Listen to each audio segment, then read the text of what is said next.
Hi, praise the Lord. மனம் திரும்புதலின் பயணத்தில் இது நம்முடைய 9வது நாள்.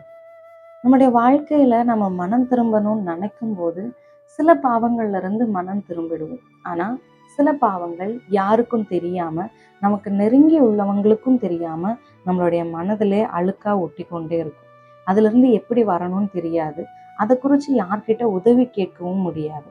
ஆனால் இந்த காரியத்திலிருந்து எப்படி வெளியே வர்றது, ஆண்டவர் இதை குறித்து பைபிள்ல என்ன சொல்லியிருக்கு வசனங்கள் அப்படின்ற காரியங்களை தான் நாம் இன்னைக்கு பரிசுத்த ஆவியானவருடைய உதவியை கொண்டு தியானிக்க போகிறோம். பரிசுத்த ஆவியானவர் தாமே உணர்வுள்ள இருதயத்தை தந்து நம்மை நடத்துவாராக. சங்கீதம் 19வது அதிகாரத்துல நம்ம வாசிக்கும் போது, தன் பிள்ளைகளை உணர்கிறவன் யார்? மறைவான குற்றங்களுக்கு என்னை நீங்களாக்கும், துணிகரமான பாவங்களுக்கு உமது அடியேனை விலக்கி காரும், அவைகள் என்னை ஆண்டு கொள்ள ஒட்டாதிரும் அப்படின்னு தாவீது ராஜா சொல்லுகிறத நம்ம வாசிக்கிறோம். இந்த துணிகரமான பாவம் அப்படின்னா என்னன்னா, தமிழ் பைபிளோட இன்னொரு வருஷன்ல கொடுக்கப்பட்டிருக்கு, நான் விரும்பி செய்யும் பாவங்கள் அப்படின்னு சொல்லி. நிறைய நேரங்கள்ல நாம செய்யறது பாவம், நம்ம பார்க்கறது பாவம், நாம சிக்கி கொண்டிருக்கிற இந்த பாவ பழக்கம் பாவம், இதை நான் திரும்பி செய்யக்கூடாது அப்படின்னு சொல்லி நமக்கு நல்லாவே தெரியும். ஆனாலும் அதை செய்கிறதன் மூலமா வருகிற சிற்றின்பங்கள், நமக்குள்ள இருக்கிற ஒரு ஆசைகள், இதனால திருப்பி அந்த பாவத்திலேயே நம்ம உழன்று கொண்டே இருக்கிறோம். அப்போ இதுல இருக்கிற ஒரு பெரிய ரிஸ்க் என்ன அப்படின்னா, காலப்போக்குல அவைகள் நம்மை ஆண்டு கொள்ளும். நாம இந்த பாவங்களுக்கு அடிமைகளாகி விடுவோம். பாவத்தின் சம்பளம் மரணம்.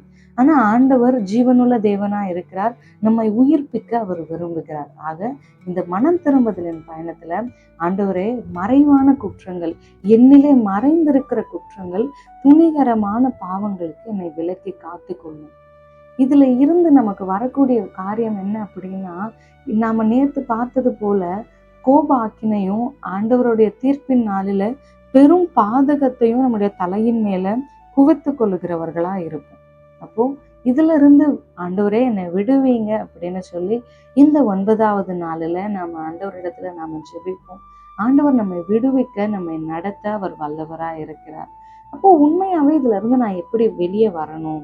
மறைவான பாவங்கள் யாருக்கும் தெரியாம எனக்குள்ளேயே இந்த பாவங்கள் இருக்கு, ஆனா இதுல இருந்து எப்படி வெளியே வரணும்னு எனக்கு தெரியல அப்படின்னு சொல்ற ஒரு பர்சனா இருந்தீங்கன்னா, இதே 19வது சங்கீதத்துல தாவீது ராஜா சொல்றாரு, என் கண்மலையும் என் மீட்பரும் ஆகிய கர்த்தாவே, என் வாயின் வார்த்தையும் என் இருதயத்தின் தியானமும் உமது சமூகத்தில் பிரீதியாய் இருப்பதாக.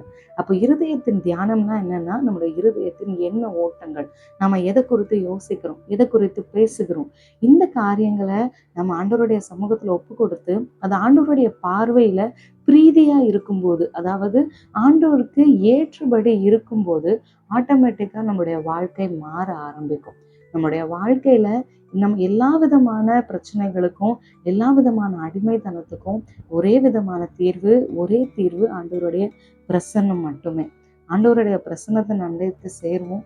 ஆண்டவர் தாமே நம்மை விடுவிப்பாராக. உங்களுடைய ஜெபங்களில என்னையும் நினைவு கொள்ளுங்கள். May God bless you.